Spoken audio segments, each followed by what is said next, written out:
أعوذ بالله من الشيطان الرجيم يا أيها الذين آمنوا كتب عليكم الصيام كما كتب على الذين من قبلكم لعلكم تتقون. We used to fast the same days as the Jews. Ayat came down, Ya ayyuha alladhina amanu kutiba alaykum as-siyam. Those of you who have iman, fasting has been made mandatory upon you. Okay? Kama kutiba ala alladhina min qablikum. Just like it was made mandatory upon the people who came much before you. Who are those people? Who had fasting as a fard on them? The Jews. Banu Israel, the Israelites. The Sharia of Musa alayhi salam. So even Allah is saying part of your identity is the same as the identity of the Jews.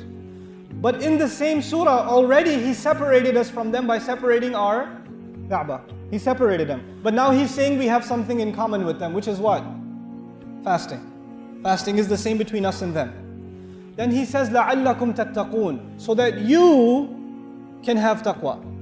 You people can have taqwa. Now it's interesting that in the first half of Surah Al-Baqarah, Allah talked about who again? If you were paying attention, who does Allah talk about? The Jews. And Allah complains the entire time, why don't you have taqwa? The entire time the problem is they have no taqwa. And now Allah says, you are given the same exercise as them, which is what? Fasting. And what's the point of all of it? So you can have taqwa. Now the same thing happens with fasting. Fasting, you're constantly feeling something, aren't you? Especially in Qatar, especially in the Khalij. You're constantly feeling thirst. You're constantly feeling hunger. There is not a minute that goes by that you're not feeling it. Your throat is fighting with you. Your lungs are fighting with you. Your throat is yelling at you and saying, give me water, give me water, give me water. Whether you like it or not, your throat is begging you. And you tell your throat, shut up throat, it's not Maghrib yet. Your stomach starts talking to you, sometimes very loudly. Hey man, come on, what's going on up there? Where's the supply? You know? And you're like, it's Fajr, dude, you're starting already? You know? You have a conversation with yourself. But you know what? There's a war going on inside you when you're fasting. There's a war, physical war going on inside you.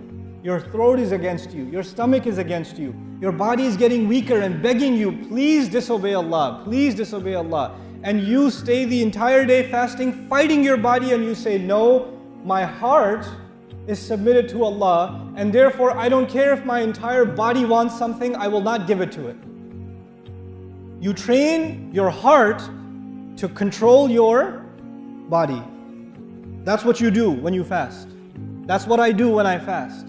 Why is that important? Because when the fasting is over, you have to continue to train now your heart is ready to control your body. So you're not just going to eat what you want. You're not just going to go where you want. You're not just going to look at what you want. Because all of those things your body wants. But who has gotten stronger and when you fast? The body got weaker and who got stronger? The heart got stronger. And where does taqwa rest? Inna dhalika min taqwa al-qulub. The heart is the place of taqwa. When you give your body the weakness and you give your heart the strength, you train yourself to stop yourself from other things. Even when you think of Ramadan, the first thing you think of is fasting.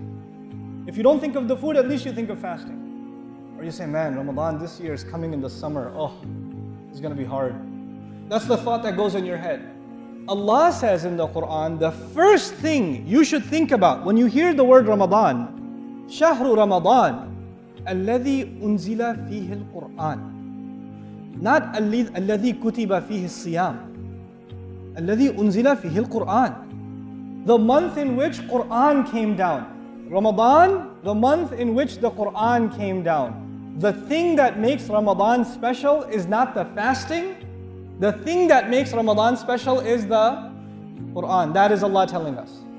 That is Allah telling us. Now you have to ask yourself, if you are fasting in Ramadan but you don't recite any Quran, you're fasting in Ramadan but you didn't memorize not even one page, the whole 30 days, not even half a page, not even 2 ayahs. You didn't memorize anything in Quran, from the Quran. Then how do you understand what Allah is saying?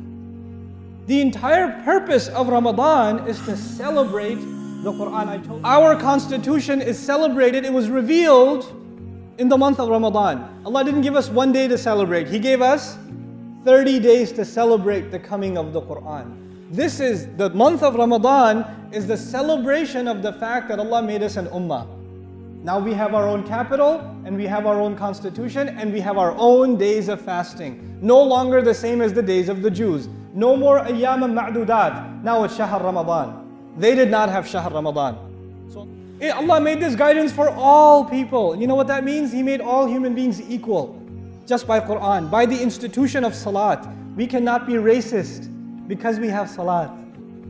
We cannot be supremacist. We cannot think my nation is better than your nation. My nationality is better than your nationality. My language is better than your language. My skin color is better than your skin color. My village is better than your village. We can't do it. And you know when we are reminded that we can't do that? When we stand together in Salat. When Bilal radiallahu anhu is standing next to Uthman radiallahu anhu, we are reminded that we're equal. This is hudan linnas. That's what that means. You know why I'm highlighting that? Because I notice it in Muslims. I notice asabiyya in Muslims. I notice Muslims make fun of other nationalities, look down on them, talk bad about them, talk bad about people that speak a different language. The Arabi makes fun of the non-Arabi. The Bangladeshi makes fun of the Pakistani makes fun of the Indian. The Filipino makes fun of the Malaysian. What's going on here? Don't we make salat? Don't we make salat? Because if we're not learning from our salat, if we're not learning from this Quran, then we're just, it's like, I tell you, we're just a shell. You know, if you have a shell and you don't have any egg inside, that's what our Islam is sometimes. It's just, you look like Muslim, you say the words that Muslims say, but inside your heart, there's no love for your deen. Every one of us here that are sitting in this audience, so many different countries are sitting in this audience right now. It's such an international gathering right here. This is a United Nations meeting right now, you know? Let me tell you, I don't know your name. Some of you know my name. I don't know your name. But you know what? We have a relationship with each other that is thicker than blood. It is thicker than blood just because of La ilaha illallah. Just because of that, for guidance. Allah took, this ayah was supposed to be about Ramadan. لِأَنَّهَا بَدَأَتْ بِكَلِمَةِ شَهْرُ Ramadan. The ayah began with Shahru Ramadan. But so far he says Quran came down in it. It's a guidance for people. It's got multiple proofs from the guidance, meaning the guidance itself has miracles. That if you look at them, you will know this can only be the word of Allah. بَيِّنَاتٍ مِنَ الْهُدَى وَالْفُرْقَانِ. And it distinguishes between right and wrong. All of this up until now, Allah didn't say anything about Ramadan. What's He only talking about? Quran. More than half this ayah is about Quran. Why is He doing that? Because He wants to make sure no Muslim ever forgets that Ramadan is about the Quran. Ramadan is about the Quran. It's about the miracle of this book.